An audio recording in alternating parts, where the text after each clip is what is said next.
दोस्तों, क्या आपको पता है कि जिस हिसाब से हम पेट्रोल और डीजल का इस्तेमाल कर रहे हैं, उस हिसाब से आने वाले 40 से 50 सालों तक तेल खत्म हो जाएगा। आज के टाइम पर ईरान और सऊदी अरब जैसे देश ही अमीर हैं, क्योंकि दुनिया में सबसे ज्यादा ऑयल रिसोर्सेज इन देशों के पास ही है। और इन देशों का एक संगठन होता है जिसे ओपेक कहा जाता है, और ये वही देश हैं जो तेल की कीमतों को डिसाइड करते हैं। और दोस्तों, जो पेट्रोल 2010 में 52 रुपयों का बिकता था, आज वो पेट्रोल 100 रुपए की कीमत भी पार कर चुका है। अब अगर ऐसा ही रहा तो आने वाले टाइम पर हमें पेट्रोल लोन लेकर ही लेना पड़ेगा। लेकिन दोस्तों, क्या आपने कभी ये सोचा है कि आखिर पेट्रोल और डीजल कैसे बनाए जाते हैं और ये इतने महंगे क्यों होते हैं? जानने के लिए वीडियो के लास्ट तक बने रहिए। दोस्तों, पेट्रोल बनाना वीडियो में जितना आसान लगता है, असल में ये उतना ही मुश्किल होता है। दरअसल पेट्रोल और डीजल जमीन से निकालने के प्रोसेस की वजह से महंगे होते चले जा रहे हैं।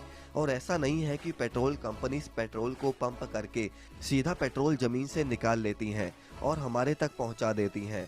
दरअसल पेट्रोल या डीजल हमें जमीन के भीतर से गाढ़े और काले तरल पदार्थ में मिलता है, जिसे पेट्रोलियम कहा जाता है। और ये दोनों ही फ्यूल इसी पेट्रोलियम से बनते हैं। पेट्रोलियम का मीनिंग होता है चट्टानों से बनने वाला तेल। वैसे पेट्रोलियम के बनने की भी एक इंटरेस्टिंग कहानी है।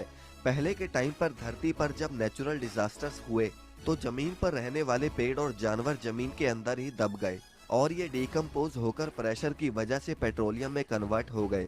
अब इसके बाद इंसानों ने कई बड़ी बड़ी मशीनों से ड्रिलिंग करके पेट्रोलियम को निकाल लिया, और इस पेट्रोलियम में क्रूड ऑयल यानी कच्चा तेल होता है। और एक बार जब इसे निकाल दिया जाता है, तब इस कच्चे तेल को कारखाने में भेज दिया जाता है। वैसे आपको बता दूं कि कच्चा तेल जमीन और समुंदर दोनों में मिलता है, और जो तेल समुंदर में होता है उसे बनाने के लिए फ्लोटिंग रिफाइनरी बनाई जाती है, और जो तेल जमीन पर होता है उसे निकालने के लिए कुएं बनाए जाते हैं। चाहे समुंदर हो या फिर जमीन, असली समय उसे निकालने के लिए इस्तेमाल होता है। और सिर्फ तेल को ढूंढने में ही कई बार सालों लग जाते हैं और अरबों रुपयों का खर्चा भी होता है। और जो तेल आप तक पहुंचाया जाता है, उसके लिए कई बड़ी बड़ी मशीनें एक जगह से दूसरी जगह तेल निकालने में लगी रहती हैं।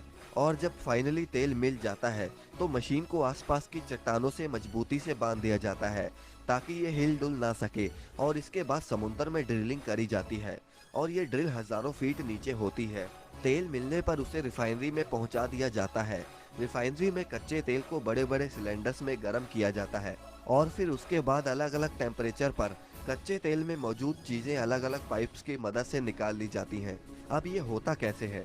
असल में पेट्रोल और डीजल अलग अलग टेम्परेचर पर मिलते हैं, और इसीलिए इसे अलग अलग टेम्परेचर पर गर्म किया जाता है। जैसे पानी का 100 डिग्री बॉइलिंग पॉइंट होता है, वैसे ही कच्चे तेल का भी बॉइलिंग पॉइंट होता है। आप इसे ऐसे समझ सकते हैं कि डीजल को पाने के लिए 260 डिग्री तक कच्चे तेल को उबालना पड़ता है, और 40 डिग्री पर हमें पेट्रोल मिलता है। दोस्तों, अब आप समझ गए हो।